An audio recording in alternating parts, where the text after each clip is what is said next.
Hello students, I am here with a new chapter of class 9th science, that is chapter 6, notes and explanation.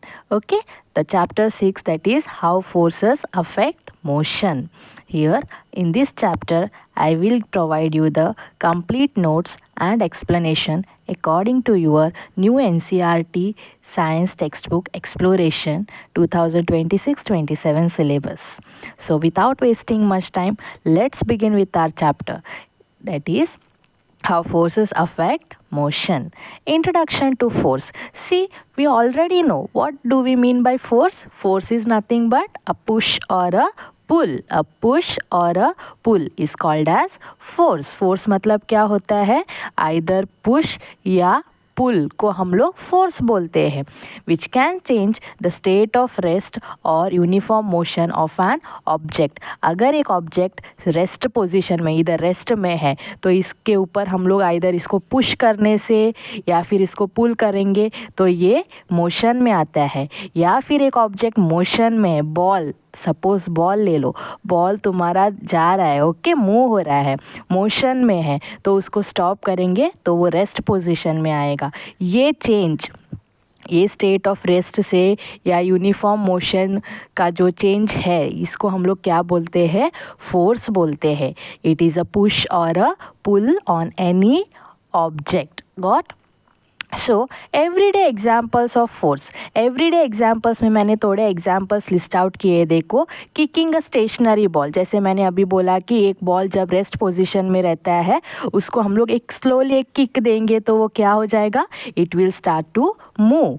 Second is striking a moving ball. अगर एक ball move हो रहा है, motion में है already, और तुम लोग उसको और ज़ोर से स्ट्राइक कर रहे हो या फिर किक कर रहे हो, तो क्या होगा, वो बॉल का जो स्पीड है इट विल चेंज और it will change the direction.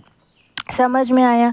Next, squeezing a lemon. तुम लोग घर में जो लेमन है, वो तुम्हें लेमन जूस बनाना है तो उसको क्या करते हो, स्क्वीज़ करते हो, तो वो भी फोर्स अप्लाई करते हो. That is shape of the lemon changes. या फिर तुम लोग एग्जांपल ले सकते हो आटा लगाने का, डो को क्या करते हो तुम लोग, आटा गूंथते हो ना तभी, या फिर क्ले का जो मॉडल बनाते हो, वो भी तुम्हारा एग्जाम्पल होता है फोर्स का. Okay, and pushing a box starts moving और changes its speed. Pulling the string of a bow, that is the shape of the bow changes and the arrow moves forward. देखा, इधर क्या होता है, ये इसको स्ट्रेच कर रही है, इधर एरो को, ओके, स्ट्रेच करके बो से एरो को एरो आगे जाता है.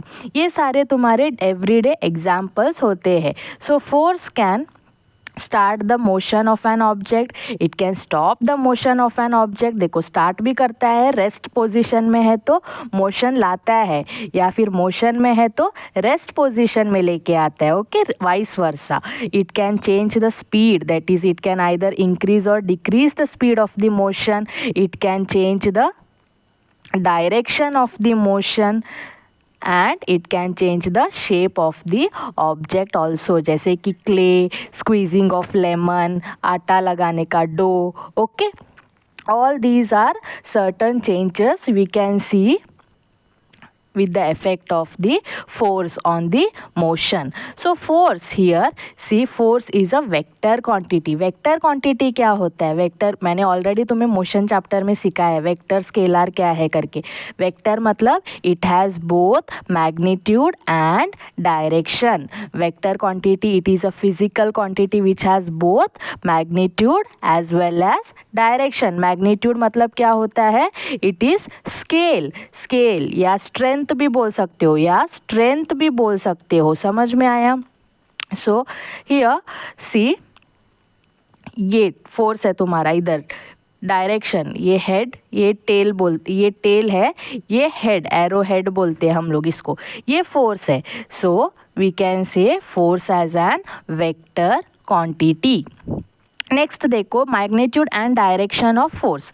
Magnitude, yes, we already know what force is an vector quantity में क्या रहता है, दोनों magnitude as well as direction. So force has both magnitude and direction in which it acts. To completely describe a force we should know how strong it is and in which direction it is acting. Direction भी बहुत important है इधर force के case में, किस direction में जाता है वो भी फोर्स हमें हम लोग पता लगा सकते हैं कि किस डायरेक्शन में जा रहा है, मैग्नीट्यूड कितना है करके. ओके, सो रिप्रेजेंटेशन यूजिंग एरोस. हम लोग फोर्स को फर्स्ट रिप्रेजेंट करते हैं यूजिंग एरोस. देखो ये अगर छोटा एरो है इधर जो मैं दिखा रही हूँ, if this arrow is small we can say what type of force is applied, a smaller force is applied. That is, a force is represented by a directed line and the length of the arrow it shows the magnitude of the force.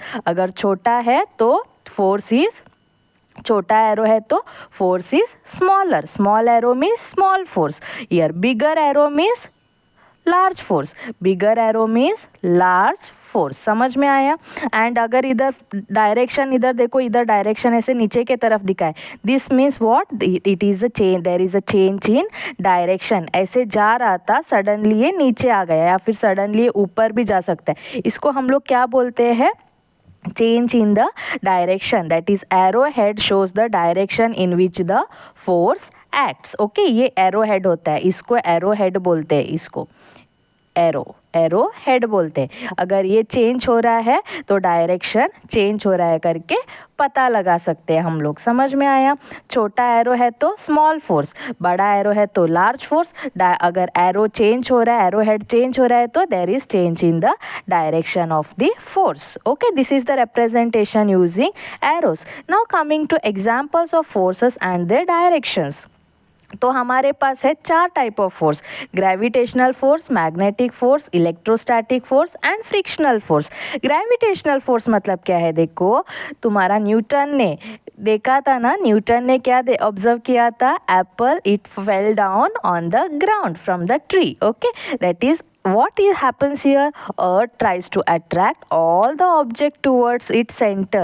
That is, direction is towards the earth. समझ में आया. कुछ भी गिरता है ऊपर से, वो क्या, जो कुछ भी ऊपर से आता है वो सीधा किस तरफ जाता है, अर्थ के सेंटर के तरफ जाता है, अर्थ के ग्रेविटी के तरफ जाता है. हम लोग क्या बोल सकते हैं, it moves towards the earth gravity. Earth के ग्रेविटी के तरफ जाता है, पुल होता है, अर्थ का ग्रेविटी उसको पुल करता है, अट्रैक्ट करता है. इसीलिए उसको कैसे फोर्स बोलते हैं हम लोग, it is called as, so by its name it is called as gravitational force. समझ में आया. Any object it is pulled towards the earth's gravity.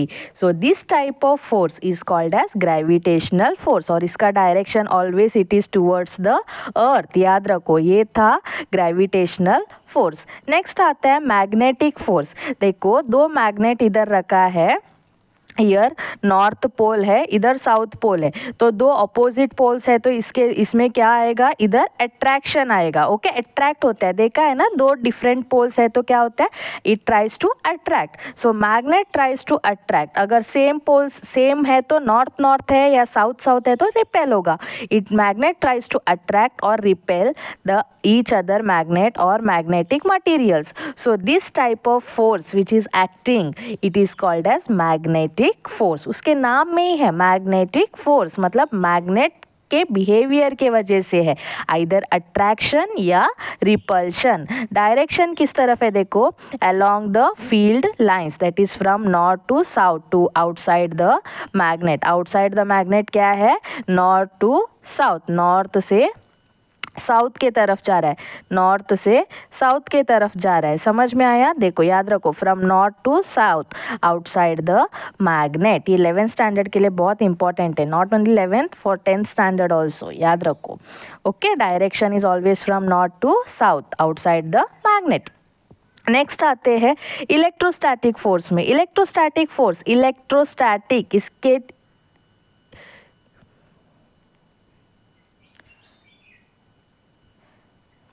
देखो इसके नेम में ही है इलेक्ट्रोस्टैटिक, मतलब चार्ज. चार्ज के वजह से, that is charge objects attract और repel each other. Plus charge minus charge है तो क्या होता है, अट्रैक्शन होता है। अगर सेम चार्ज है तो प्लस प्लस माइनस माइनस है तो क्या होता है, रिपल्शन होता है। सेम चार्ज है तो चार्ज ऑब्जेक्ट्स अट्रैक्ट और repel each other and this type of force is called as electrostatic force. याद रखो। So the direction is along the line joining the charges.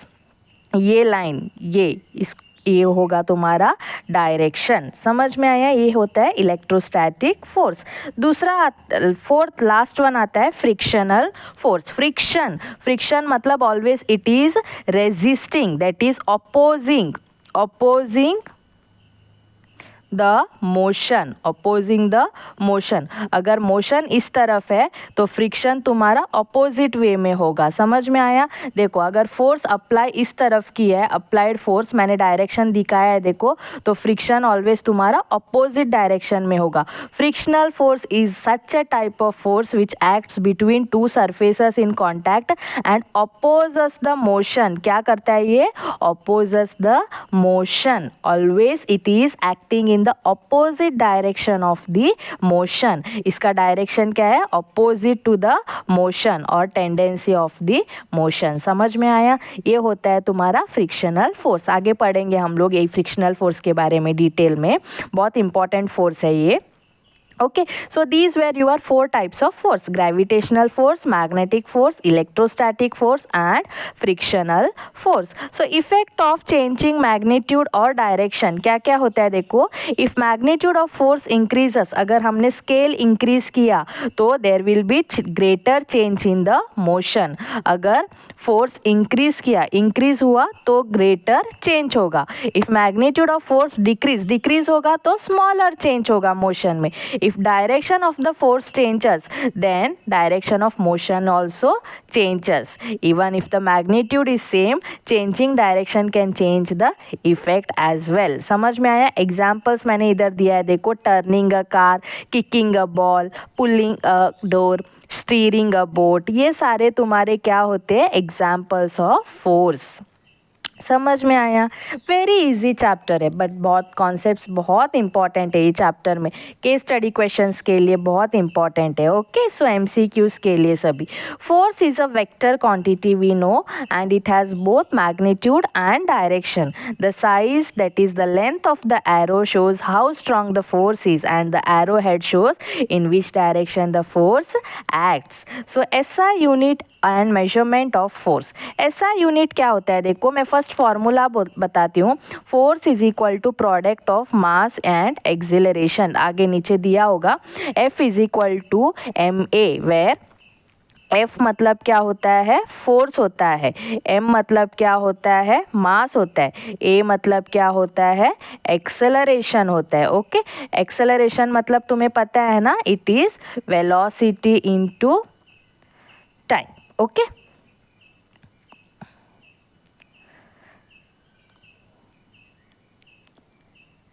समझ में आया। So SI unit of force क्या होगा देखो, F is equal to M A. तो इधर एसआई यूनिट फाइंड आउट करने के लिए मास, ये मास होता है ना, मास का क्या होता है, केजी होता है। केजी यूनिट क्या होता है मास का, केजी। और एक्सेलरेशन का यूनिट क्या होता है, मीटर पर सेकेंड स्क्वायर। तो ये दोनों को प्रोडक्ट करेंगे, मल्टीप्लाई करेंगे तो क्या आएगा हमें, KG metre per second square. समझ में आया, KG metre per second square. ये पर को हम लोग ऐसे भी लिख सकते हैं, s-2 करके लिखा है इधर। ओके, s टू पावर -2 ऐसे भी लिख सकते हो या फिर ऐसे भी लिख सकते हो, kg metre per second square, ये भी करेक्ट है। So SI unit of force is newton. इसको और एक इसका एसआई यूनिट है, इसको हम लोग कैसे क्या बोलते हैं, it is called as newton. 1 newton is equal to 1 kg metre per second square. So this is a spring balance here. See, this is a spring balance where this is the ring for holding and this is the top cap and this is the main scale. From here to here, this is the main scale, and here a small arrow like thing is there which indicates the reading, और it is called as indicator. और ये है तुम्हारा coil spring है इधर, okay, which stretches. And एक नीचे आता है तुम्हारा बॉटम कैप, और इधर हुक. हुक में तुम लोग ऑब्जेक्ट को प्लेस कर सकते हो या फिर डाल सकते हो. ये तुमने तुम्हारे फिजिक्स लैब में देखा होगा. सो अभी हम लोग डिफाइन करते हैं 1 न्यूटन को. 1 न्यूटन क्या है? बहुत इंपॉर्टेंट क्वेश्चन है. 1 न्यूटन, डिफाइन 1 न्यूटन, ये आता है क्वेश्चन. ओके, 2 मार्क्स के लिए भी पूछ सकते हैं या फिर तुम्हें एमसीक्यू के फॉर्म में भी पूछ सकते हैं. डिफाइन 1 न्यूटन करके. 1 न्यूटन क्या है? देखो, 1 न्यूटन मतलब क्या होता है? ये फोर्स होता है. मैं सिंपल वर्ड्स में तुम्हें समझाती हूँ, बाद में डिफाइन करते. 1 न्यूटन क्या होता है? 1 न्यूटन इज फोर्स. फोर्स क्या है? किसके ऊपर? that produces 1 metre per second square acceleration. हाँ ना, इधर देखो 1 kg और 1 metre per second square. 1 metre per second square acceleration किसके ऊपर प्रोवाइड कर रहा है? ये प्रोड्यूस कर रहा है. It produces on 1 kg mass of the object. समझ में आया? 1 न्यूटन क्या है? 1 न्यूटन एक फोर्स है. 1 newton is nothing but the force which produces 1 metre per second square. क्या प्रोड्यूस करता है ये? Acceleration. 1 metre per second square acceleration on 1 kg. 1 kg क्या होता है? मास होता है. 1 kg mass of the object. समझ में है? अभी देखो definition. 1 newton is the force that produces an acceleration of 1 metre per second square in an object of mass 1 kg. Very easy. It's very easy to define. Okay, 1 Newton क्या है? It is the force that produces an acceleration of 1 meter per second square in an object of mass having 1 kg. समझ में आया? ऐसे तुम लोग define कर सकते हो. So 1 newton force gives 1 metre per second square acceleration to 1 kg mass of object. Okay, ये है तुम्हारा definition for 1 newton. So force measurement. Force is measured by using a spring balance. इधर देखा था ना तुमने स्प्रिंग बैलेंस, इधर मैंने डायग्राम दिखाया था. It works on the principle of stretching of a spring. Spring stretch होता है और वेट हम लोग आइडेंटिफाई कर सकते हैं, मास आइडेंटिफाई कर सकते हैं. When a force is applied the spring stretches and the amount of stretch is directly proportional to the force applied. So the force is read on the scale calibrated in Newton. समझ में आया? इधर क्या होता है? जब हम लोग एक इधर हुक पे इधर एक ऑब्जेक्ट को हैंग करते हैं, सपोज इधर बॉल कोई हैंग किया है करके सोचो इधर, तो ये स्प्रिंग क्या होता है? ये स्ट्रेच होता है. ये स्ट्रेच होते ही क्या होता है? इधर हमारा इंडिकेटर हमें एक पर्टिकुलर एक वैल्यू बताता है. That value is nothing but the force. Okay, that value is nothing but the force. ये न्यूटन, एन मतलब क्या है? इधर न्यूटन में दिया है. ये फोर्स हमें कितना है करके बताता है. Spring balance.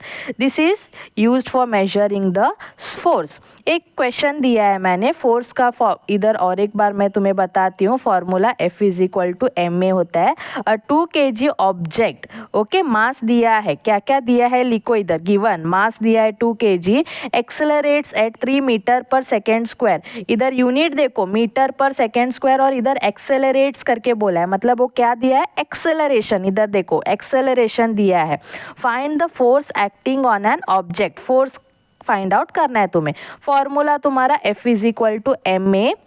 इसमें m का वैल्यू 2 है, एक्सेलरेशन का वैल्यू 3 है. 2 इंटू 3 तुम्हारा क्या होता है? 6 न्यूटन या फिर 6 kg metre per second square. ये भी तुम्हारा वैल्यू आ सकता है. समझ में आया? तुम लोग इस यूनिट में भी लिख सकते हो या फिर न्यूटन करके डायरेक्टली भी लिख सकते हो. दोनों करेक्ट है. ऐसे होते हैं न्यूमेरिकल्स, ऐसे सॉल्व करना पड़ेगा तुम्हें अगर बाई चांस पूछने से. Okay, this is an example from your textbook itself.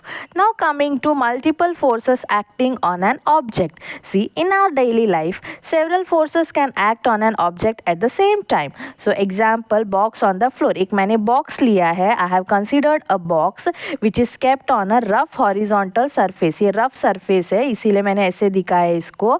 This is a rough surface. Okay. various forces are acting on these boxes. See here, I have shown in each and every direction. ये इस direction में जो है इसको बोलते हैं हम लोग अप्लाइड फोर्स. हम लोग अप्लाई कर रहे, पुश कर रहे या पुल कर रहे, इसीलिए इसको हम लोग क्या बोलते हैं, अप्लाइड फोर्स. अभी ये बॉक्स किस तरफ मूव होगा, इस तरफ मूव होगा.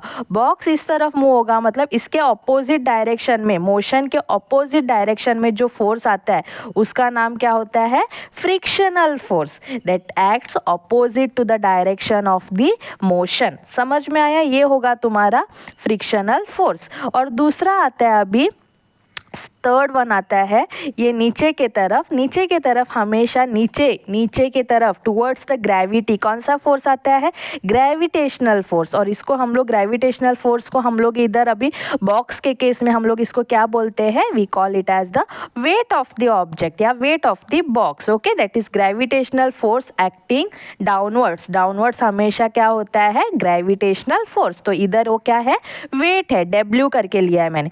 और एक फोर्स ऑपोजिट वे में ग्रेविटेशनल के ऑपोजिट डायरेक्शन में जाता है, that is in normal direction 90 degree. Okay, normal direction 90 degree पे एक्ट होता है.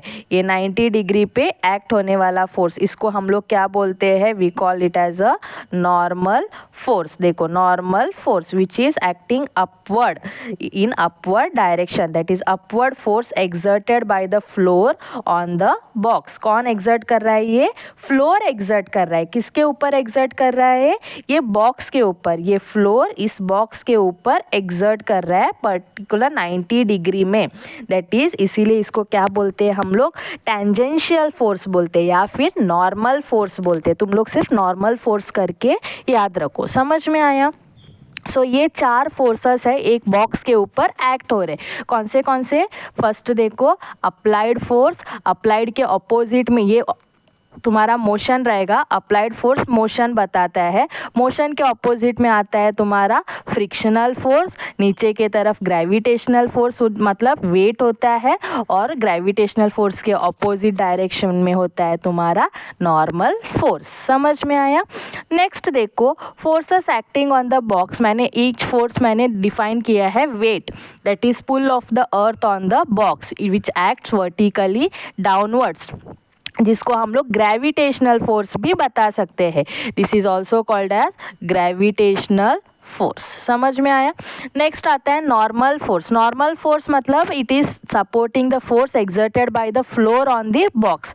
ये जो फ्लोर है, ये फ्लोर ये बॉक्स के ऊपर एक्सर्ट कर रहा है. ओके, अपवर्ड डायरेक्शन में, इसको वर्टिकली अपवर्ड में. देखो, इसको बोलते हैं हम लोग नॉर्मल फोर्स. नेक्स्ट होता है अप्लाइड फोर्स. अप्लाइड फोर्स होता है तुम्हारा पुश या पुल होता है, उसको हम लोग अप्लाइड फोर्स बोलते हैं. और लास्ट होता है फ्रिक्शनल फोर्स. फ्रिक्शनल फोर्स मतलब it is acts always in the opposite direction to that of the motion of the object. That is force between the box and the floor that opposes the motion and acts opposite to the applied force which is called as frictional force. These are the 4 forces on the box. So net force या net को हम लोग क्या बोल सकते हैं, we can call it as resultant force also. That is the combination of all the forces acting on an object is called as net or resultant force. जब हम लोग सारे फोर्सेस को कंबाइन करते हैं, कंबाइन मतलब एडिशन या subtraction जो भी करते हैं, जो नेट रिजल्ट आता है, टोटल रिजल्ट, फाइनल रिजल्ट आता है, उसको हम लोग नेट फोर्स बोलते हैं या रिजल्टेंट फोर्स बोलते हैं. रिजल्टेंट उसके नाम में ये देखो, रिजल्ट, फाइनल रिजल्ट बोलते हैं, उसको हम लोग रिजल्टेंट फोर्स बोलते हैं. इफ़ ये जो नेट फोर्स अगर ज़ीरो है या रिजल्टेंट फोर्स ज़ीरो है तो हम लोग बोल सकते हैं कि our box remains at rest position. That means our box does not move. Okay, it does not move or it moves with the constant velocity. ये भी बोल सकते हैं हम लोग. अगर हमारा net force is not equal to zero, by chance हमारा नेट फोर्स ज़ीरो नहीं है, that means we can say the box starts moving. Box starts moving. It can stop or it can speed up, it can slow down or it can change its direction. कुछ भी हो सकता है. Speed up हो सकता है, rest में आ सकता है, मोशन में हो सकता है, स्लो डाउन हो सकता है या डायरेक्शन भी चेंज कर सकते हैं. अगर नेट नेट फोर्स 0 नहीं है तो, अगर 0 है तो box remains at rest position with constant velocity. समझ में आया? ये है हमारा नेट फोर्स या resultant force. Now coming to balanced force. Balanced force क्या होता है देखते हैं।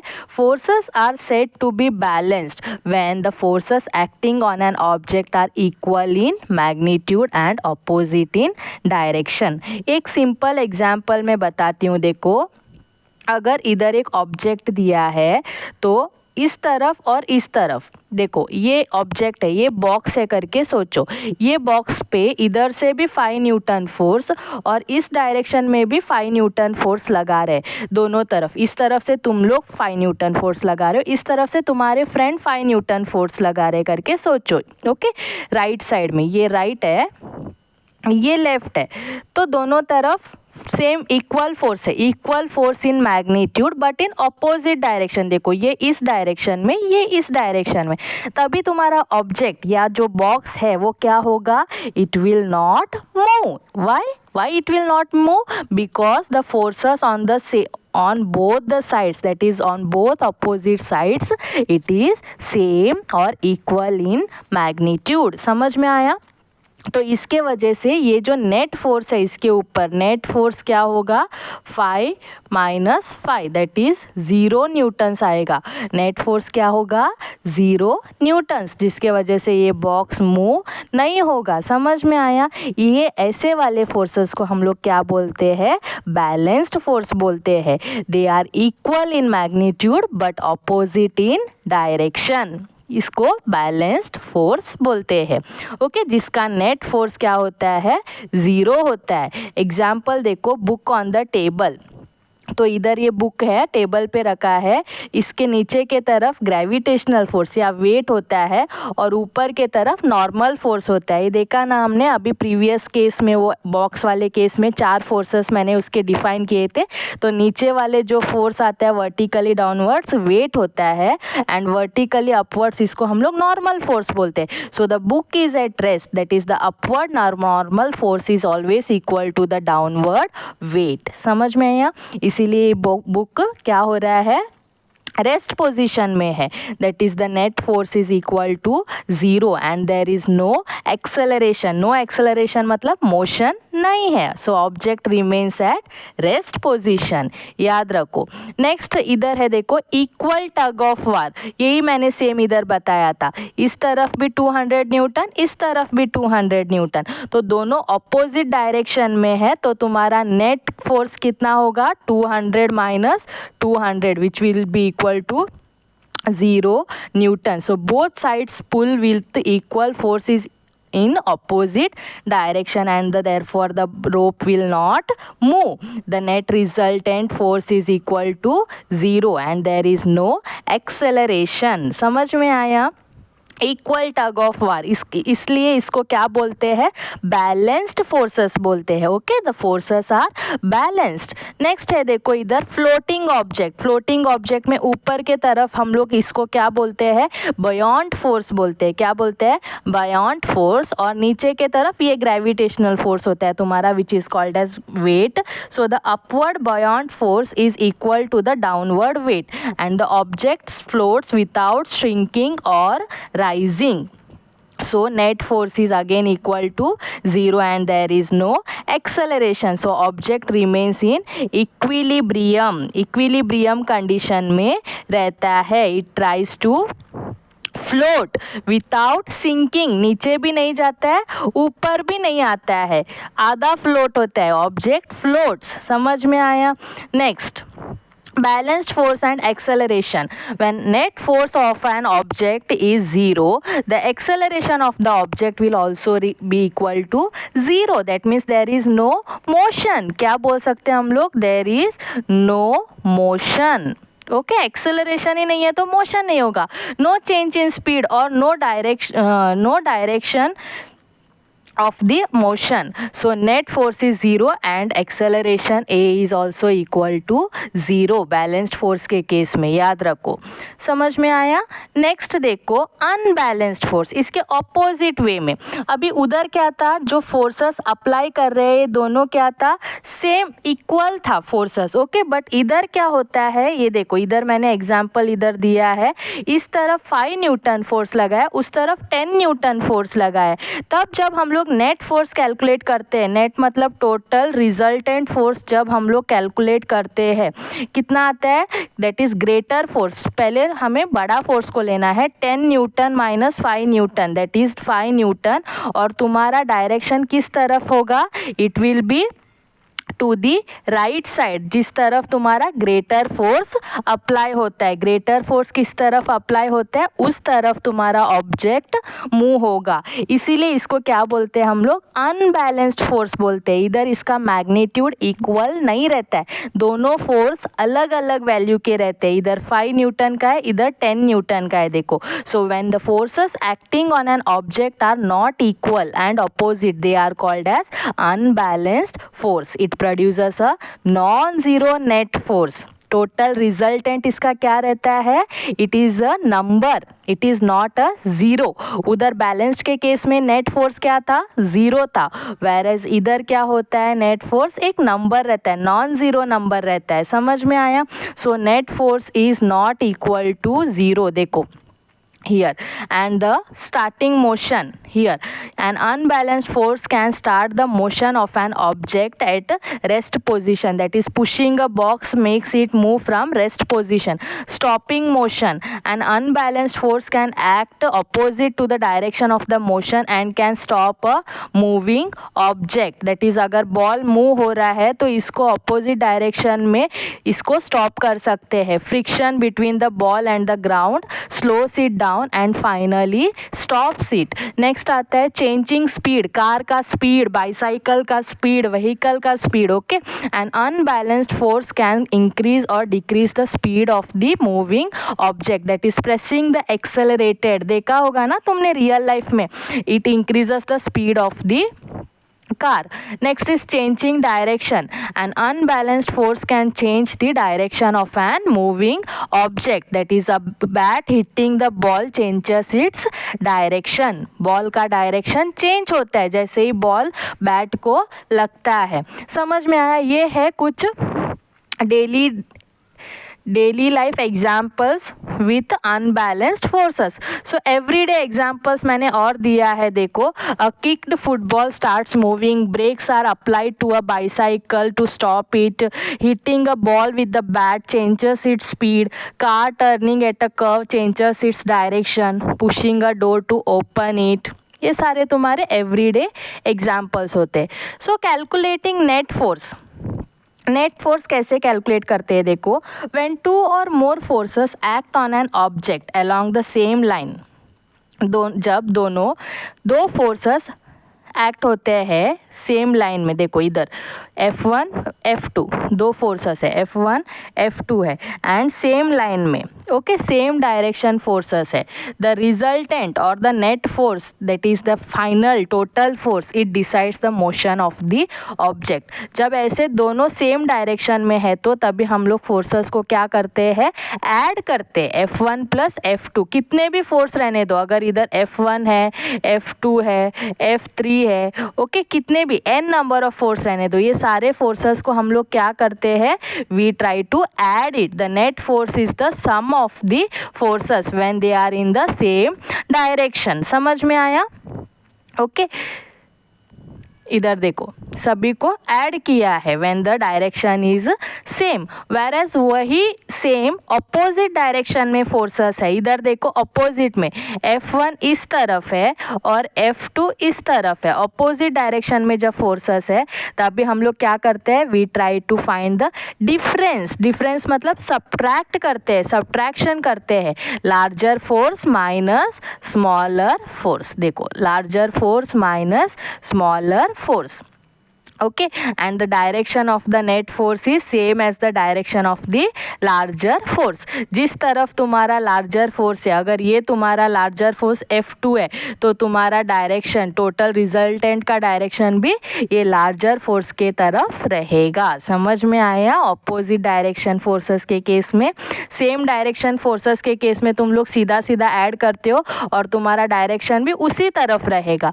Where as opposite direction forces के केस में तुम्हारा जो नेट रिजल्टेंट फोर्स का डायरेक्शन किस तरफ रहेगा? Where the force is larger. और तुम लोग क्या करते हो इस केस में? सबट्रैक्ट करते हो, डिफरेंस फाइंड आउट करते हो. ओके, याद रखो नेट फोर्स का. एक एग्जाम्पल मैंने दिया है इधर देखो, सेम डायरेक्शन फोर्स मैंने इधर 10 न्यूटन और एक 6 न्यूटन, तभी तुम्हारा नेट फोर्स क्या होगा? 10 + 6 आएगा, that is equal to 16 newton. और तुम्हारा डायरेक्शन भी किस तरफ रहेगा? It will be towards the right side. इधर क्वेश्चन के हिसाब से देखो. नेक्स्ट इधर मैंने डायग्राम में दिया है, देखो अपोजिट फोर्सेस है, इस तरफ 10 न्यूटन, इस तरफ 6 न्यूटन. अभी अपोजिट डायरेक्शन फोर्सेस है, तभी तुम लोग सबट्रैक्ट करना चाहिए. Okay, 10 - 6, larger minus smaller. 10 - 6 कितना आता है? 4 न्यूटन. और डायरेक्शन किस तरफ रहेगा? It will be towards your left side, that is towards the larger force. Left side में direction of the larger force. Okay, next direction of resultant. इधर देखो, अभी ये क्वेश्चन तुम लोग सॉल्व करो. ओके, मैंने इधर आंसर दिया है, you try to solve it. इधर मैंने इसका डायरेक्शन भी बताया, देखो टूवर्ड्स ईस्ट है, एक टूवर्ड्स वेस्ट है. ऊपर लेफ्ट राइट करके था, इधर ईस्ट वेस्ट करके है. देखो एक बार सॉल्व करो. Okay,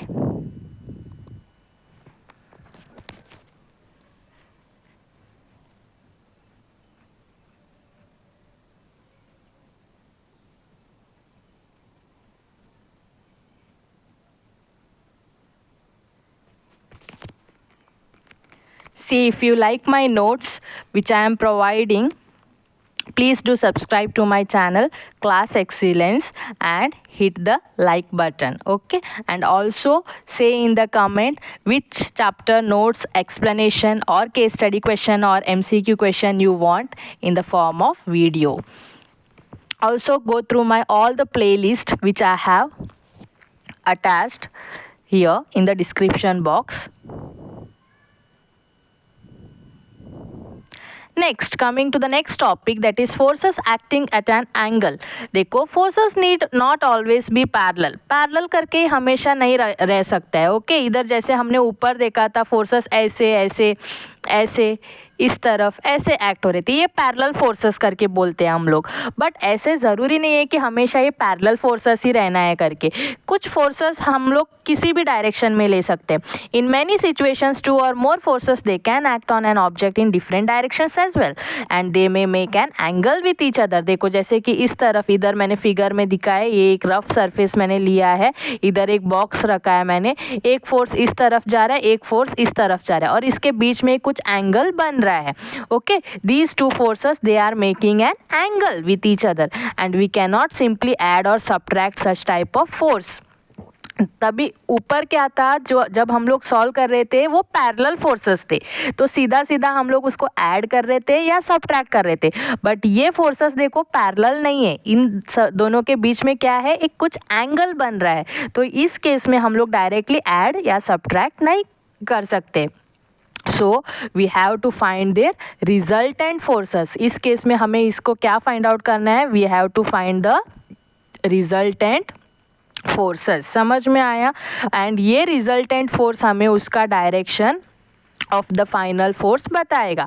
so concept of resultant force क्या होता है? देखो, when 2 or more forces act on an object, the object behaves as if it is a single force is acting on it. जब दो ऑब्जेक्ट, देखो एक ऑब्जेक्ट पे इधर, अगर ये एक ऑब्जेक्ट है, ये ऑब्जेक्ट पे इधर दो फोर्सेस एक्ट हो रहे हैं, ओके, और ये कुछ एंगल बना रहा है, तो तभी तुम्हारा ये ऑब्जेक्ट के ऊपर एक ऐसे बिहेवियर आता है कि एक सिंगल फोर्स एक्ट हो रहा है. F1 और F2 दो फोर्सेस है करके कंसीडर नहीं होते, एक सिंगल फोर्स है करके कंसीडर होता है, और ये सिंगल फोर्स ये होता है, दैट इज रिजल्टेंट फोर्स। ये सिंगल फोर्स को क्या बोलते हैं हम लोग? रिजल्टेंट फोर्स बोलते हैं। And this resultant force has a certain magnitude and direction. इधर R जो है, ये R को हम लोग रिजल्टेंट फोर्स बोलते हैं, and it gives the same effect on the object as these two forces F1 and F2 are giving together. समझ में आया? R क्या होता है? R रिजल्टेंट फोर्स होता है, जो जिसका इफेक्ट क्या होता है? both together of F1 and F2 together. समझ में आया? The resultant force, it has the certain magnitude and direction as well. So direction matters. The effect of a force depends not only on its strength but also on the direction, and changing the direction of the force can change the motion of the object completely. So remember, if same force, different direction, different effect. Example, pushing a ball forward is different from pushing it sideways. याद रखो, एक ball को forward push करना और ball को side way में push करना दोनों डिफरेंट थिंग्स है। समझ में आया? ये दोनों डिफरेंट इफेक्ट्स होता है। Here turning effect of forces मैंने लिखा है, देखो, when a force acts at a distance from the fixed point it can turn or rotate an object। जैसे कि एग्जाम्पल में दिया है, देखो, opening a tap, applying force on the handle. ये हैंडल को तुम लोग ऐसे ऐसे रोटेट करोगे तो क्या होगा?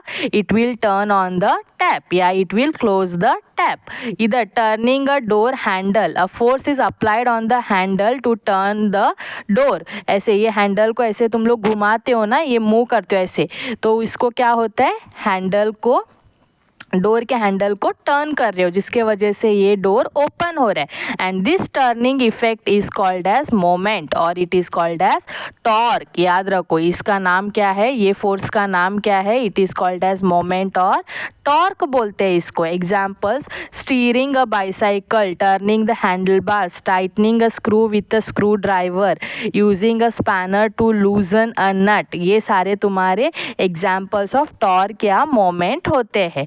इन शॉर्ट हम लोग क्या बोल सकते हैं? Forces acting and at an angle, they combine to give a resultant force, and the direction of the resultant force decides how the object will move. याद रखो, ये टर्निंग इफेक्ट तुम्हारा इसका एग्जाम्पल है। ओके, पैरेलल फोर्सेस का example नहीं है तुम्हारा। ये फोर्सेस, दो या तीन फोर्सेस जब एक पर्टिकुलर एंगल बनाते हैं एक ऑब्जेक्ट के ऊपर, इसका एग्जाम्पल में आता है turning effect of forces, moment और torque. Next, coming to what is friction. Friction क्या होता है? देखो, friction is a force that opposes the relative motion or tendency of motion between two surfaces in contact. एक friction मतलब क्या है? Friction एक ऐसा फोर्स है, friction a type of force which opposes the direction of motion, opposes the direction of motion. ये याद रखो। समझ में आया? So why friction occurs? All the surfaces, no matter how smooth they look or how tiny irregularities like bumps and grooves they have, when two surfaces they rub against each other। जब दो surfaces है, देखो इधर surface 1 और surface 2, ये दोनों surface एक साथ जब रब होते हैं, तभी क्या होता है? they produce some force that is called as frictional force. This interlocking creates a force that opposes the motion, and that force is called as frictional force. Either कुछ irregularities of the surfaces they interlock with each other, and this interlock creates a force between them. This force is called as frictional force. It is always acting opposite to the direction of the motion. याद रखो, frictional force very important, very very important. So direction of friction क्या होता है? It is always acting opposite to the direction of the motion. If the object is pushed to the right, object right के तरफ ऐसे जा रहा है, तो friction हमेशा opposite direction में left के तरफ प्रोड्यूस होगा, एक्ट होगा। समझ में आया? So friction opposes relative motion or tendency of motion. If the surfaces are moving relative to each other, friction opposes that motion. And if there is no actual motion but one surface tries to move over the other, friction opposes that tendency of the motion. समझ में आया? देखो जैसे कि अगर ये surface है, ground level है और इधर ये बॉल है, तो बॉल मोशन में है करके समझो, इधर ये ग्राउंड है, बॉल ऑलरेडी मोशन में है करके समझो। तो ये जो ग्राउंड का इधर इसका और ये बॉल का जो सरफेस है इंटरलॉक होके क्या प्रोड्यूस करता है?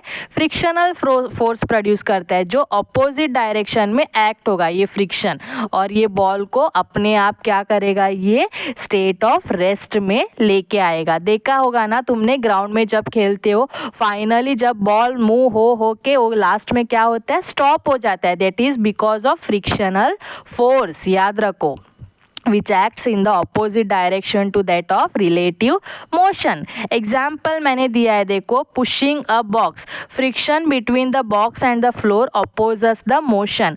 जब तुम लोग उसको पुश करते हो तो तुम्हें और ज़्यादा फोर्स अप्लाई करना पड़ता है। क्यों ज़्यादा फोर्स अप्लाई करना पड़ता है? क्योंकि फ्रिक्शनल फोर्स उसको अपोज करता है। वॉकिंग प्रोड्यूस, जब तुम लोग वॉकिंग करते हो तभी ग्रिप मिलता है। Friction between our shoes and the ground helps us walk without slipping off. हम लोग स्लिप होते नहीं है, स्लिप होके गिरते नहीं है, हम लोग इजीली वॉक कर पाते हैं। क्यों? Because of friction. Brakes of the car, that is friction between the brake pads and wheel slows down or stops the car. Next, writing with the pencil, तुम लोग अच्छे से लिख सकते हो। Friction between the pencil tip and the paper allows us to write, हमारा वो जो पेंसिल का टिप है वो स्लिप नहीं होता है उधर। Lighting a match stick, that is friction between the match stick and the rough surface produces heat. So friction, it is helpful. Example, while walking, writing, brakes, applying brakes, and can also be unwanted also sometime. Okay, friction, friend or foe. Foe मतलब enemy के जैसे भी act कर सकता है। Example, that is wear and tear of your shoes, okay, और soles of the shoes heat produce करता है। जब तुम लोग ग्राइंड करते हो मिक्सी में या फिर ग्राइंडर में, तभी हीट प्रोड्यूस करता है। ये सारे तुम्हारे अनवांटेड है। That is friction can act as enemy as well, याद रखो। Next, coming to forces on a box with friction. When a box is placed on a rough horizontal surface and pushed by a force, several forces are acting on it simultaneously. तो ये 4 forces मैंने already तुम लोगों को explain किए हैं। ये इस तरफ जो जाता है, it is applied force, okay, that is the direction of the motion. और इसके ऑपोजिट में आता है तुम्हारा फ्रिक्शनल फोर्स। नीचे के तरफ आता है तुम्हारा gravitational force which is called as weight, that is due to gravity. और इसके ऑपोजिट में तुम्हारा अपवर्ड डायरेक्शन में आता है normal force. So these are the 4 forces which determine whether the box will move, stop, speed up or slow down. So vertical forces और horizontal forces हम लोग देखेंगे कौन से हैं। vertical forces which act in vertical direction, horizontal which act in horizontal direction, ऐसे, okay, vertical ऐसे ऊपर और नीचे के तरफ,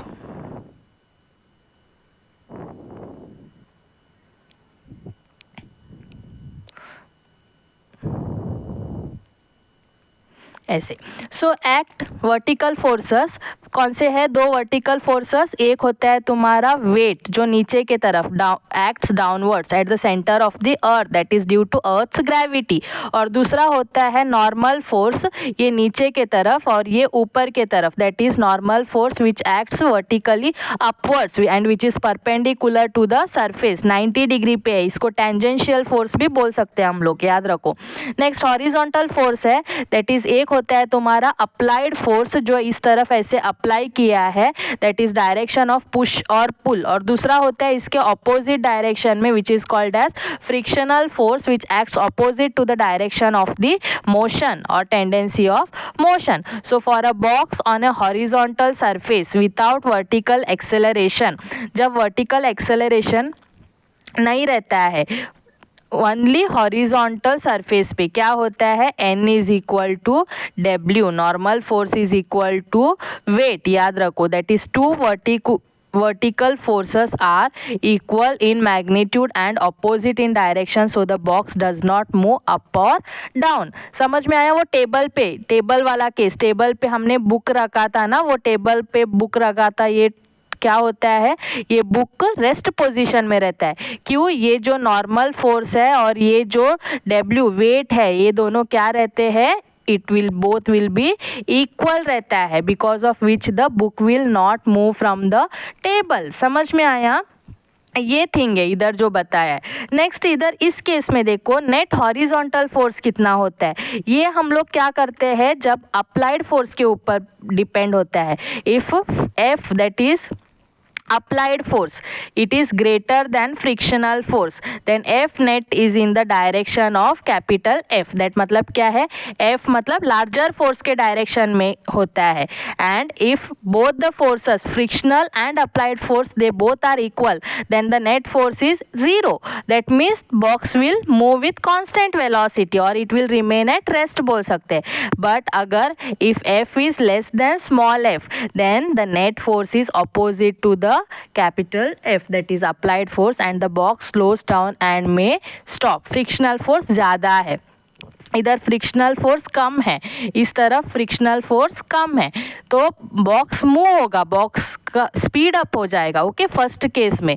सेकेंड केस में बॉक्स कांस्टेंट वेलोसिटी में मूव होगा या फिर स्टेट ऑफ रेस्ट में रहेगा। और थर्ड केस में क्या होगा, बॉक्स स्लो डाउन हो जाएगा, बॉक्स का स्पीड स्लो डाउन हो जाएगा, फ्रिक्शन ज़्यादा रहेगा इस केस में, थर्ड केस में। समझ में आया, ये तुम्हारा अप्लाइड फोर्स और नेट फोर्सेस के वजह से अप्लाइड फोर्स और फ्रिक्शनल फोर्सेस के वजह से नेट फोर्स तुम्हारा नेट हॉरिजॉन्टल फोर्स हम लोग पता लगा सकते हैं। So friction it always acts along the surface and always opposite to the motion, and normal force act perpendicular, that is at 90 degree of the surface, याद रखो। Next, why does a moving object stop? A moving object stops, क्यों stop होता है, due to friction. मैंने बताया ना, ball जब तुम्हारे ग्राउंड लेवल पे बॉल इधर मोशन में रहता है, तभी फाइनली जाके ये बॉल इधर क्या होता है, स्टॉप होता है। क्यों स्टॉप होता है, इसमें क्या आता है, फ्रिक्शन अराइज होता है। So due to friction, that friction acts on it after the applied force is removed, and this friction it opposes the motion and reduces the velocity and finally brings the object to rest position। याद रखो, इधर भी इधर एक example दिया है, देखो, bicycle when we stop pedalling the applied force is removed and the friction between the tyres and the road, इधर टायर्स और रोड के बीच में जो इधर फ्रिक्शन अराइज होता है, it will try to stop the bicycle, that will slow down the bicycle speed। देखो इधर moving faster, slowing and finally it comes to state of rest. समझ में आया। इधर देखो, ये रोलिंग बॉल का मैंने जैसे बताया, रोलिंग बॉल फर्स्ट मोशन में रहता है, स्पीड रहता है, बाद में स्लोली ये क्या आता है, स्टेट ऑफ रेस्ट पे आता है। टॉय कार का भी सेम एग्जाम्पल देखा होगा, जब तुम लोग जब छोटे थे खेलते थे टॉय कार के साथ, तभी क्या करते थे, फास्ट कार को इधर से पुश करते थे, फास्ट जाता था, बाद में स्लो होके फाइनली स्टॉप हो जाता था एक टाइम पे। So how it happens, see applied force is acting on the object at the starting, then object starts moving with some velocity। जैसे तुम लोग फोर्स डालते हो, क्या होता है, कुछ फोर्स के साथ ऑब्जेक्ट मूव होने स्टार्ट होता है with some velocity, and this applied force is removed। Slowly ये फोर्स कुछ नहीं रहता है, रिमूव हो जाता है। ओके, जीरो हो जाता है, जीरो नहीं होता है तो स्लो हो जाता है। Then next, friction continues to act opposite to the motion. जैसे ये अप्लाइड फोर्स रिमूव होता है, तभी कौन आता है एक्शन में, फ्रिक्शनल फोर्स आता है। ये फ्रिक्शनल फोर्स क्या करता है, velocity will try to decrease gradually and the object will try to stop or it will come to rest position. ये फ्रिक्शन वो ऑब्जेक्ट को क्या करता है, रेस्ट पोजीशन में लेके आता है। So friction is the reason why moving objects do not keep moving for ever in our daily life. अगर फ्रिक्शन ही नहीं होता था, क्या होता था, मूविंग ऑब्जेक्ट्स हमेशा मूव होते रहते थे, always it would try to move and move, continuously moving होते थे। बट ऐसे नहीं होता है, क्या होता है, moving object they come to state of rest at certain point of time. That is why it is because due to the frictional force which acts opposite to the direction of the motion। याद रखो। Okay, next here activity 6.1 एक दिया है मैंने, देखो investigating friction, तुम्हारे text book का ही एक्टिविटी है, you can just go through your text book as well. मैंने जो भी नोट्स इधर लिया है सारे तुम्हारे एनसीईआरटी न्यू सिलेबस जो एक्सप्लोरेशन बुक है उधर से ही मैंने नोट्स बनाया है। Okay, it is not as per your old syllabus, this all notes are from you according to your new syllabus book. See here activity 6.1 investigating friction. The aim of the activity, the title is to find out how friction depends on the nature of the surfaces in contact. तो materials required, materials कौन से ले रहे हैं हम लोग, देखो 4 identical coins, इधर मैंने 4 coins लिया है, एक रबर बैंड लिया है मैंने, 1 rubber band which is stretched and released. तो ये तुम्हारा अरेंजमेंट है, procedure, place the 4 coins one about the other, इधर 4 कॉइन्स को मैंने रखा है, tie a rubber band around the stack of coins, इधर रबर बैंड मैंने टाई किया है and stretch the rubber band and release it so that the coin move forward. Okay, इधर ये रबर बैंड को मैंने स्ट्रेच किया है और इसको मैंने क्या किया है, रिलीज़ किया है। जैसे ही रिलीज़ करेंगे तभी क्या होगा, ये कॉइन इधर फॉरवर्ड मूव हो जाएंगे, गिरेंगे। Repeat this activity on different surfaces each time. इधर मैंने 2-3 सरफेसेस लिया है, कौन से सरफेसेस है, देखो wooden surface, laminated surface, marble और टाइल सरफेस, ये लिया है मैंने। So measure the distance travelled by the coins in each case. क्या लगता है तुम्हें कौन से केस में तुम्हारा कॉइन्स ज़्यादा ट्रैवल करेगा? Okay, it depends on the surface. Friction जो है वो क्या होता है, it depends on the surface. कौन सा सरफेस स्मूथ है, कौन सा सरफेस रफ है। सरफेस तुम्हारे 2 तरह के हो सकते हैं, रफ भी हो सकते हैं और स्मूथ भी हो सकते हैं।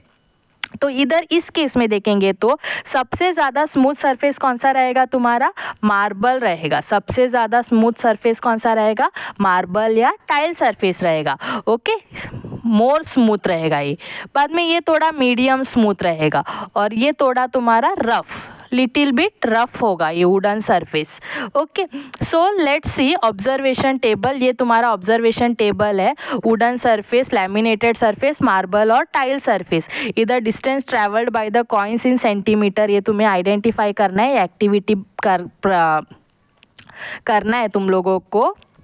एंड इन्फरेंस मतलब फाइनल कंक्लूजन क्या है तुम्हें इधर लिखना है, friction whether it is high और लो। तो इस केस में तुम्हारा हाई, सबसे ज़्यादा हाई किसके ऊपर रहेगा, देखो जिसका सरफेस ज़्यादा रफ रहेगा, सरफेस जितना रफ रहेगा उतना हाई फ्रिक्शन होगा, क्योंकि कॉइन फॉरवर्ड मूव नहीं होंगे।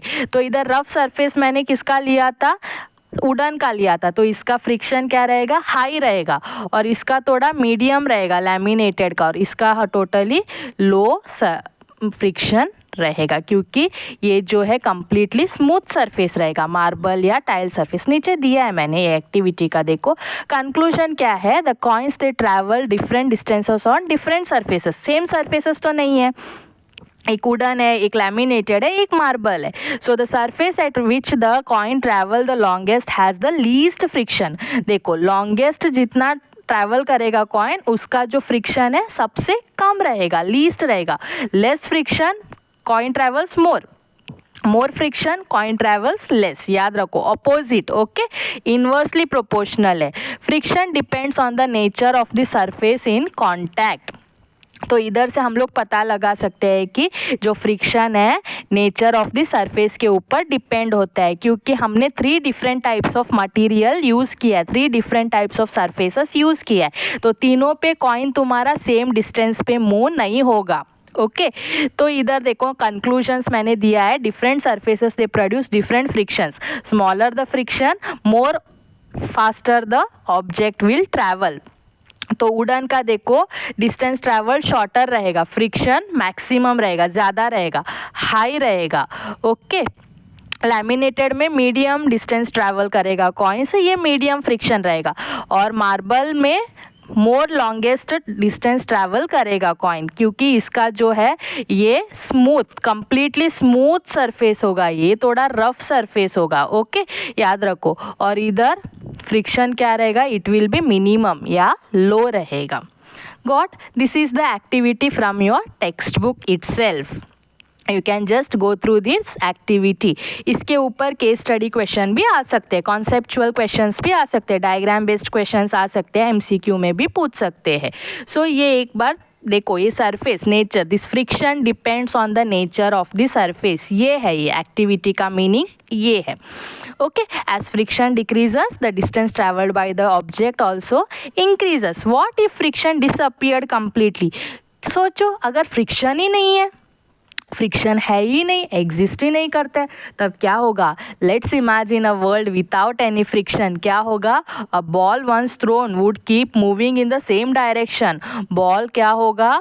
जैसे हम लोग उसको थ्रो करेंगे वो मोशन में ही रहेगा, कंटिन्यूस मोशन में रहेगा, वो कभी स्टॉप ही नहीं होगा। We would keep always sliding and never be able to stop. We would never be able to walk, we would never be able to write. All these things could not happen without friction. Vehicles would never stop on their own and it would be dangerous. So a moving object would never stop.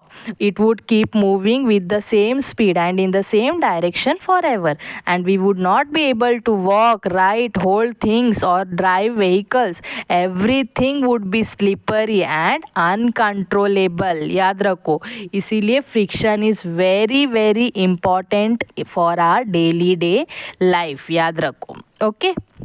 So in our real world, friction is both useful and necessary. It helps us to move, stop, grip and control the things as per our needs. याद रखो. Got? Next और एक activity है, activity 6.2 देखो, measuring friction. और एक है इधर, एक वुडन ब्लॉक लिया, एक स्प्रिंग बैलेंस से हम लोग मेजर करते हैं उसको। The measure to measure the force of friction between a wooden block and different surfaces, ये उसका एम है। अपैरेटस यूज्ड है, तुम्हारे मटेरियल्स कौन से वुडन ब्लॉक लिया है, इधर एक स्प्रिंग बैलेंस लिया है, ये डिफरेंट सरफेसेस लिया है, वुडन सरफेस ये सरफेस है, एंड लैमिनेटेड सरफेस और marble surface, three different surface लिया और उसको पुल करने के लिए कोशिश कर रहे हैं हम लोग। Keep a wooden block on the chosen surface, attach the spring balance to the block, pull the spring balance gently in the horizontal direction. So note the reading at the moment and the block just starts to move. Repeat the activity on different surfaces. So what are we measuring? The reading on the spring balance at the moment the block just starts to move is equal to the maximum frictional force, that is the force of the friction बोलते हैं हम लोग। Frictional force मतलब between the block and that surface. हम लोग क्या major कर रहे हैं? ये ब्लॉक और ये सरफेस का जो भी फ्रिक्शनल फोर्स है वो मेजर कर रहे हैं हम लोग स्प्रिंग बैलेंस से। सो ऑब्जर्वेशन टेबल इधर दिया है, वुडन सरफेस, लैमिनेटेड सरफेस और मार्बल सरफेस में। तो रीडिंग तुम्हें लिखना है कौन से इस केस में वो फास्ट मूव होगा करके, फ्रिक्शनल फोर्स क्या रहेगा करके। तो वुडन सरफेस पे क्या होता है? फ्रिक्शनल फोर्स या फोर्स ऑफ फ्रिक्शन क्या रहता है? थोड़ा मैक्सिमम रहता है, याद रखो। और मार्बल सरफेस में फ्रिक्शनल फोर्स क्या रहता है? मिनिमम रहता है। और लैमिनेटेड में ये मीडियम रहता है। समझ में आया? You can just perform this activity in your physics lab using the spring balance and three types of surfaces. So conclusion, we can say the force of friction, it depends on the type of surface. So more rougher the surface, more greater will be the friction, and more smoother the surface, more smaller will be the friction. जैसे कि तुम्हारे marble के case में और ऊपर तुम्हारा wooden के case में, ओके ज़्यादा रहता है friction. So the block requires more force to start moving on a rough surface and less force on a smooth surface. Next आते हैं गैलीलियो एंड इनर्शिया. तो हम लोग स्लोली अभी मूव कर रहे हैं हमारे थ्री टाइप्स ऑफ मोशन के ऊपर. First law of motion, second law of motion and third law of motion. So here in this video I will just cover the first law of motion, and again I will bring the next video where I will be explaining you about the second law of motion with these numerical questions, and third law of motion, that is action reaction forces, with numerical question as well. Okay, so let's start with this Galileo and inertia. Who was this Galileo? See, he is a scientist, he is physician here. This person, he was one of the first scientists to study motion carefully, and people in ancient times believed that continuous force is required to keep an object in motion. Galileo, he questioned this idea and used simple thought experiments to understand what is motion. The nature is written in the language of mathematics. So what were his thoughts, or here see thought experiments by Galileo, he imagined the following situations to understand motion better. First, that is smooth inclined plane. First उसने एक smooth inclined plane लिया. Imagine a ball rolling down the inclined plane. Inclined plane में क्या कर रहा है, ball roll down करके नीचे की तरफ फेंक रहे. It gain speed while going down and slows down while going up. जैसे हम लोग इस पे बॉल नीचे के तरफ डालते हैं, इधर क्या होता है, स्पीड अप होता है. जैसे हम लोग बॉल ऊपर की तरफ फेंकते हैं, तभी इसका जो स्पीड है वो क्या होता है, स्पीड स्लो डाउन होता है. समझ में आया. If the plane is made less steep नहीं है, लेस स्टीप है, the ball will go farther. And if there is no slope ही नहीं है, इधर देखो स्लोप है ही नहीं इधर, उस केस में क्या होगा, the ball will keep moving faster, keep moving for ever. याद रखो. तो ये एक उसका एक्सपेरिमेंट था स्टीप स्लोप के साथ और स्लोप के साथ, और there without the slope. Next ये उसने ऑब्जर्वेशन दिया था. उसके बाद उसने और एक एक्सपेरिमेंट किया था, ship in smooth water. Imagine a ship moving in calm water with no wind. There is no wind, no waves, means there is no friction. Ship will keep moving for ever. If all the forces like wind, waves and frictions are removed here, what will happen to the ship? The ship will keep moving forever in a straight line with the same speed. So what we can conclude, that is the moving object will keep on moving with constant speed in a straight line if there is no external force acting on it. देखो एक moving object move करते रहेगा जब तक कोई external force उसके ऊपर apply नहीं होता है. समझ में आया. तो इधर से ही उसका first law of motion define हुआ था. That is a moving object keeps continuously moving with constant speed या velocity in a straight line until and unless no external force is applied on it. यही होता है तुम्हारा first law of motion, और इसको बोलते हैं law of inertia. Introduction to inertia भी. इनर्शिया क्या है देखो. From the experiments and thoughts, Galileo introduced the idea of inertia. Inertia क्या है देखो. Inertia, it is the tendency of an object to resist any change in the state of rest or uniform motion in a straight line. एक tendency, एक object का tendency, एक object के अंदर ही रहता है ये इनर्शिया, उसी खुद का है टेंडेंसी है to resist any change in it state of rest or motion in a straight line. So types of inertia. Three types of inertia है. inertia of rest, inertia of motion and inertia of direction. inertia of rest क्या होता है देखो. tendency to remain at rest position. inertia of motion क्या होता है. tendency to keep moving continuously. inertia of direction क्या होता है. tendency to resist the change in direction of the motion. example देखो. coin remains at rest position on a card. a passenger jerks forward when a bus stops suddenly. जैसे ही break लगाते हैं driver, क्या होता है, तुम लोग नीचे की तरफ सडन जर्क हो जाते हो, सडनली नीचे की तरफ मूव होते हो, फॉरवर्ड. ओके नीचे नहीं, सॉरी, फॉरवर्ड की तरफ मूव होते हो. ये किसके वजह से होता है. इनर्शिया के वजह से होता है. एंड अ बस while the bus stops suddenly. dust comes out when we beat the carpet. या फिर तुम लोग क्लोथ्स जब सुखाने डालते हो, तभी पानी जब रहता है उसको क्या करते हैं तुम लोग, सडन जर्क्स देते हैं. क्यों देते हैं. पानी बाहर जाना है करके वो क्लोथ से, ओके, जल्दी सूखना है करके. तो ये सारे तुम्हारे इनर्शिया के एग्जाम्पल्स होते हैं. नेक्स्ट देखो Newton's first law of motion. Already मैंने स्टेटमेंट बताया तुम्हें. लॉ ऑफ इनर्शिया भी बोलते हैं इसको. इसका और एक नाम है, क्या है, law of inertia. Galileo Galilei ने दिया था। An object at rest remains at rest or an object in motion continues to be in state of uniform motion in a straight line until and unless an external force acts on it, until and unless an external force acts on it. Okay एक object जो rest में है वो rest में ही रहता है, या फिर एक ऑब्जेक्ट जो मोशन में हो कंटिन्यूस मोशन में ही रहता है स्ट्रेट लाइन में, अनटिल एंड अनलेस एक एक्सटर्नल फोर्स उसको जाके डिस्टर्ब करता है। Okay by chance external force ने उसको डिस्टर्ब किया तो रेस्ट वाला ऑब्जेक्ट मोशन में आ जाएगा, मोशन वाला ऑब्जेक्ट रेस्ट में आ जाएगा। समझ में आया? ये होता है तुम्हारा law of inertia, that is Newton's first law of motion.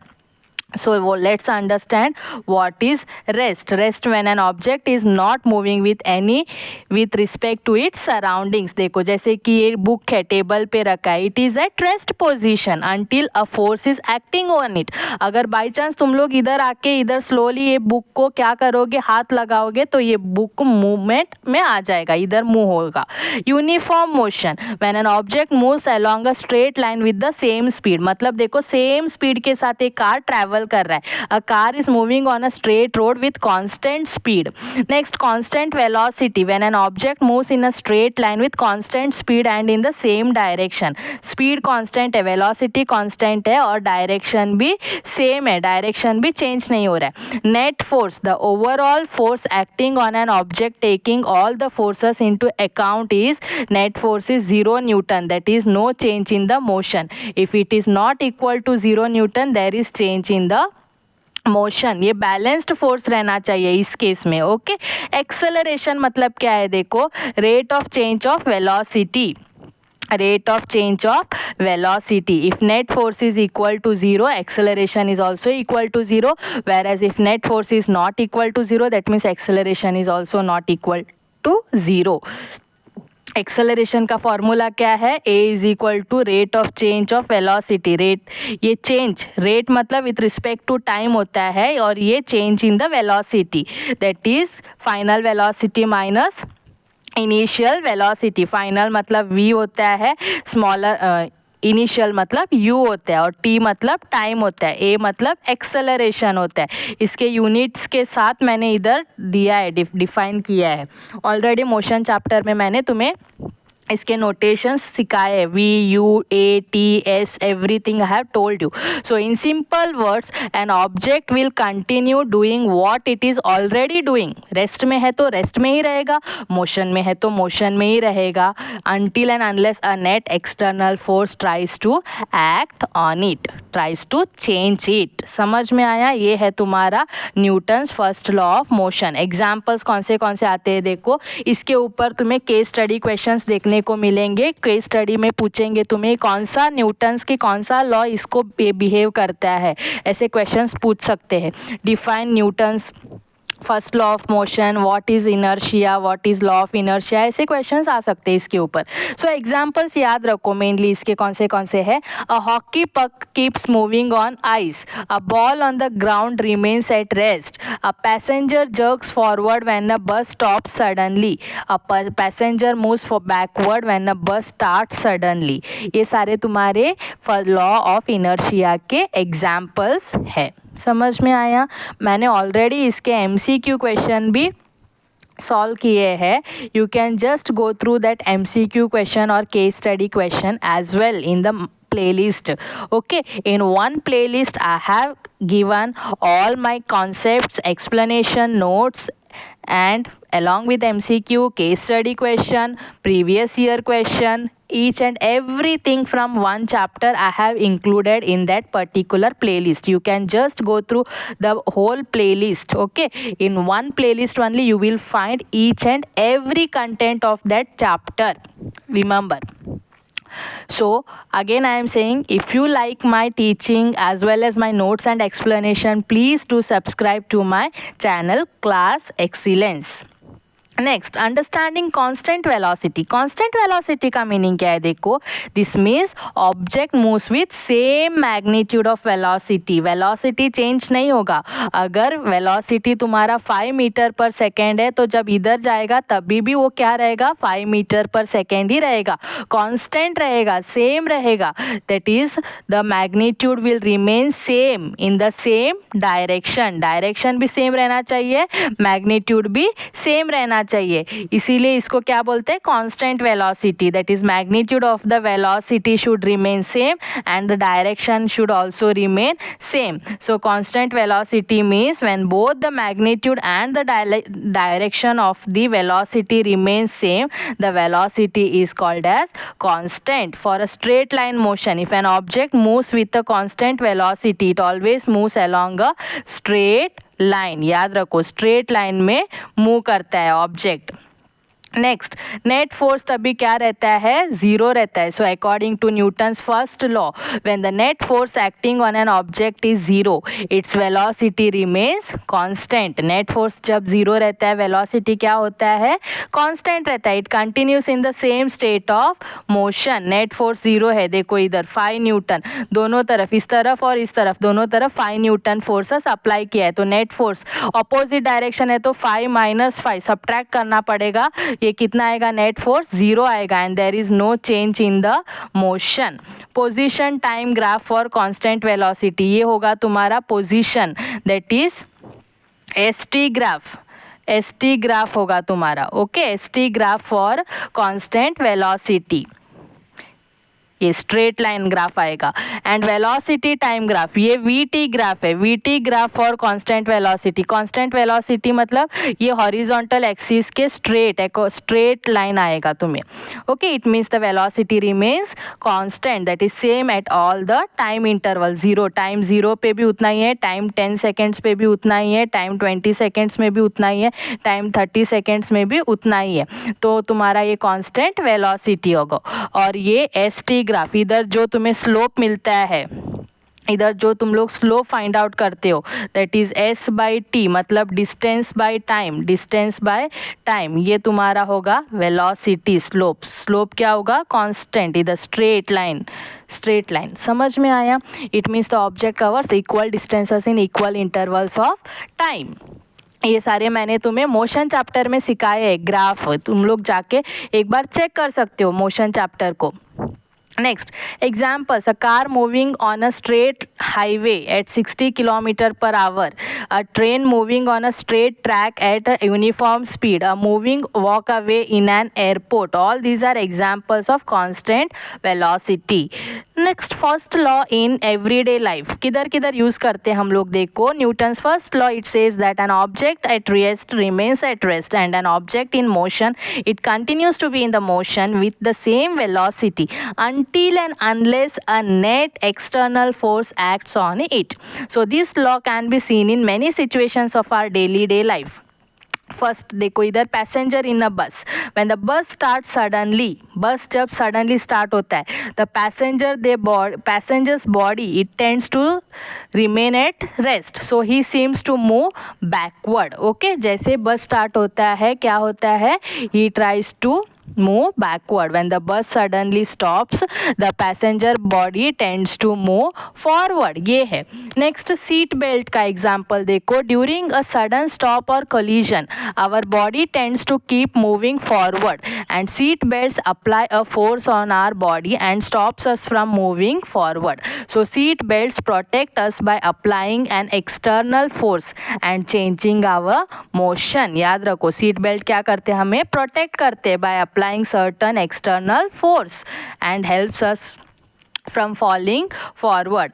Dusting the carpet, dusting carpet क्या होता है, देखो when we beat a carpet, the carpet moves suddenly, that is the dust particles they tend to remain at rest position, so due to inertia the dust comes out of the carpet. ये क्या होता है, dust particles इधर से बाहर निकलते हैं law of inertia के कारण।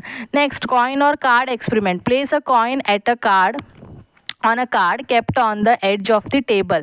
Pull the card quickly. जैसे ये कार्ड को पीछे के तरफ तुम लोग पुल कर लेते हो, the coin tends to remain at rest and falls. ये कॉइन सडनली नीचे गिर जाता है and falls straight down into the glass. This happens because of law of inertia.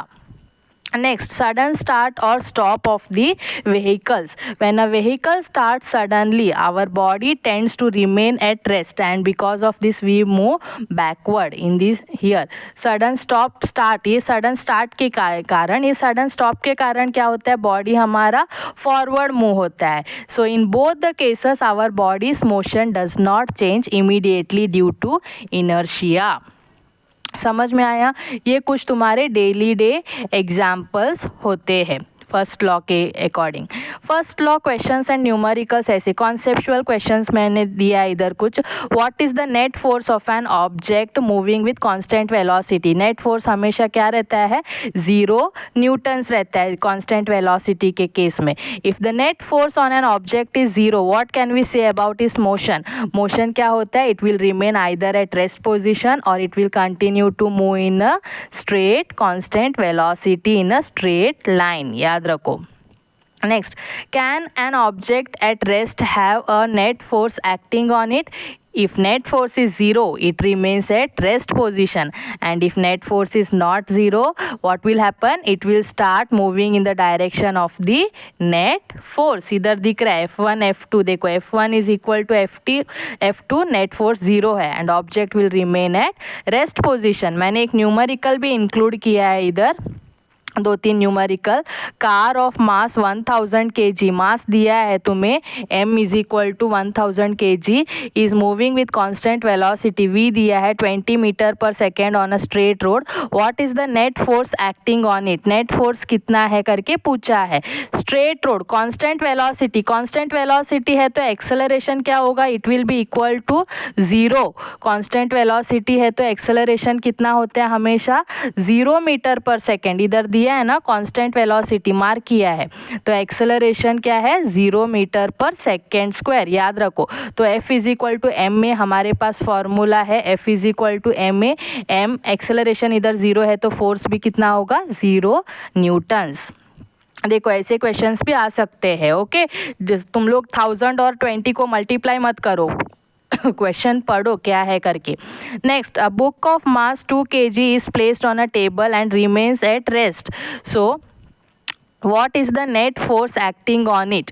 Book of mass 2 kg है, मास 2 kg दिया है, placed on a table and remains at rest. Rest पे है मतलब वेलोसिटी कांस्टेंट है.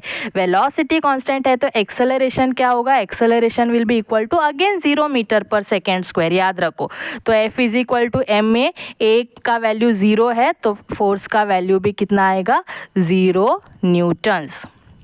Next, a hockey puck of mass 0.2 kg slides on a frictionless ice surface with an initial velocity of 15 meter per second and no force acts on it. Force act नहीं हो रहा है तो net force कितना है, 0 है. याद रखो, no force मतलब net force is 0. So what is the net force, will its velocity change. F is equal to ma करके डालो, एक्सेलरेशन तुम्हें फाइंड आउट करना है क्या है करके. F तुम्हारा 0 है, देखो इधर m तुम्हारा 0.2 है. एक्सेलरेशन फाइंड आउट करो, एक्सेलरेशन तुम्हें 0 मीटर पर सेकेंड स्क्वायर आएगा.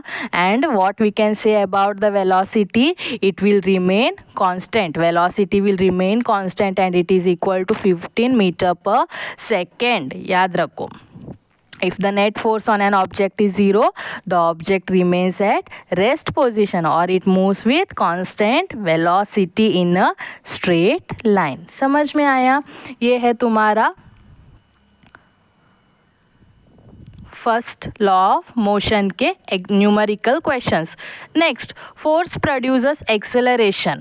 सी force acting on an object, it changes its velocity and change in velocity means acceleration.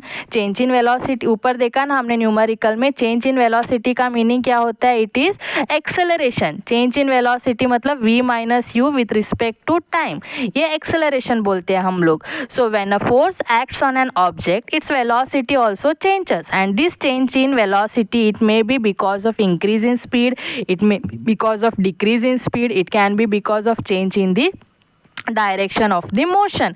So this change in velocity is called as acceleration, and the direction of acceleration is the same as the direction of the net unbalanced force. Direction of acceleration क्या होता है? It is same as the direction of net unbalanced force. तो हमारा इधर formula कैसे आया देखो, force is equal to mass into acceleration. F is equal to M a. F is equal to M a, ये हमारा फॉर्मूला है. Where F का मीनिंग क्या है? फोर्स है. एम का मीनिंग मास है. और ए का मीनिंग एक्सेलरेशन है. So greater the force greater will be the acceleration. ज़्यादा फोर्स ज़्यादा एक्सेलरेशन. दिख रहा है ना? Force is directly proportional to acceleration. More the force acceleration, more will be the force. So for the same object with same mass, if we apply a greater force, the acceleration produced is also greater. Examples with balls.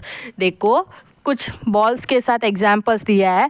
Small force apply किया है, ball move slowly and the acceleration is also slow. Medium force apply किया है, ball थोड़ा faster move होगा, acceleration भी थोड़ा ज़्यादा रहेगा. लार्ज फोर्स के साथ अप्लाई किया है, ball moves very fast and the acceleration will also be more और ग्रेटेस्ट. याद रखो. एग्जाम्पल्स विथ कार्ड्स भी दिया है, सेम लाइक योर बॉल. इस केस में कार्ड्स यूज़ किए.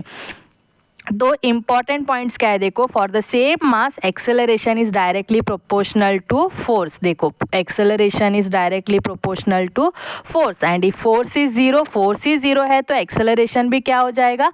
जीरो हो जाएगा automatic. If force acts in the opposite direction, the object may also slow down and it can also change the direction. ये अभी हम लोग क्या कर रहे हैं? सेकेंड लॉ ऑफ मोशन को डिफाइन करने के लिए ट्राई कर रहे हैं. ओके, तो let's actually stop this topic till here, and I will just continue in my second part of the video, that is the second law of motion.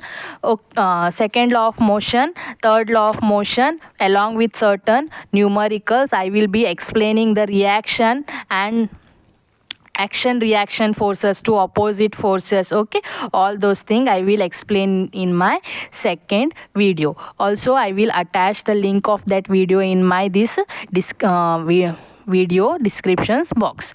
And if you like my explanation and notes, please do subscribe to my channel Class Excellence. Okay, and continue watching the playlist for further next video explanation, next part of this chapter video explanation, MCQ question, case study question, very important questions, previous year questions of this chapter, everything in one playlist, one complete playlist. Thank you.